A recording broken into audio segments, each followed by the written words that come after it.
to turn back to our speakers and ask you to reflect on your diaspora perspective. What is it about your own unique positionality that you feel really brings something important to the work that you're doing? I think, Dr. Priani, you talked about your first visit back to your town after many years away, and something struck you as being so obvious, in a sense, that needed to be done.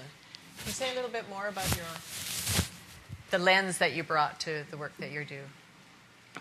Yeah, I think there are a number of things I'd like to raise about what it is that struck me at the time. One thing was an issue of raising awareness, that I was able to raise my own awareness and therefore raise awareness amongst my Canadian friends and community as to what the nature of the issue was. And then it will be useful to think about in terms of support. What kind of support could I bring to this? Moral support, material support, connections, and then personal involvement. And the personal involvement side was particularly important because I think that there are many who want to do, not just in the diaspora, but many who want to do, just don't know how to start. And the personal moment for me was when I was sitting there and at breakfast at the hotel, and I learned of the issue and thought that this something could be done, then for me to then make the jump to say, well, okay, now it's something that I can do. And that was the kind of a key moment for me.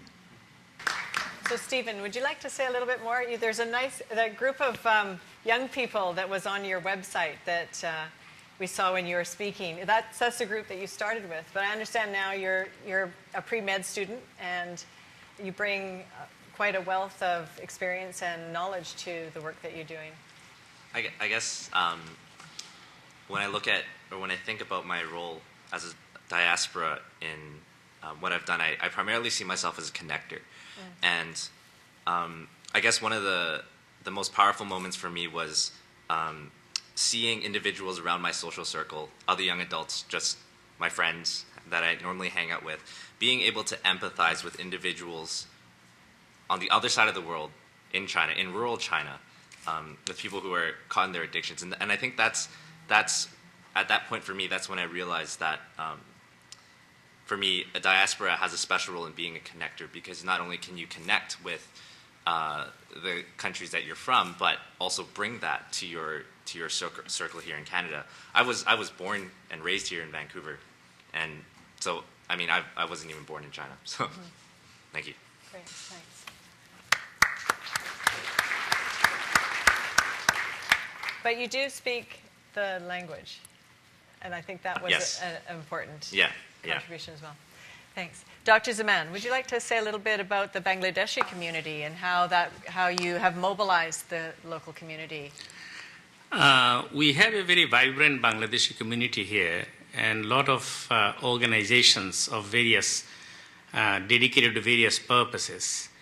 And when the whole climate change issue became a sort of global discussions, and the Bangladesh as a country was identified as in the brink of disaster, we thought that we should do something as part of a Canadian Bangladeshi immigrant.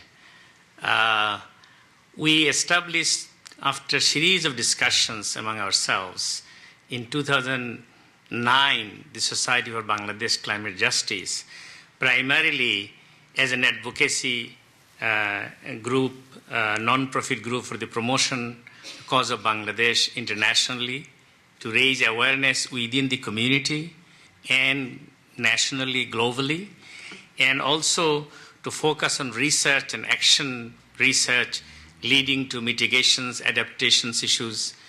Currently, we are talking with a number of professors at the University of British Columbia and Simon Fraser for research project in Bangladesh on adaptation issues, which is the primary focus of adjustment to these continuous displacement of people, in addition to other multiple options that we might consider. There are talk of displacement and migration of people, migration regionally, migration internationally. Small countries like Maldives is moving these people to New Zealand and Australia.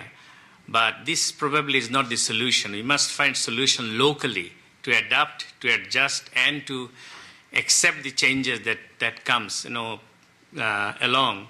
And at the same time, seek global assistance to deal with it in terms of capacity building, in terms of development of the capacity of local and national government in Bangladesh to deal with it.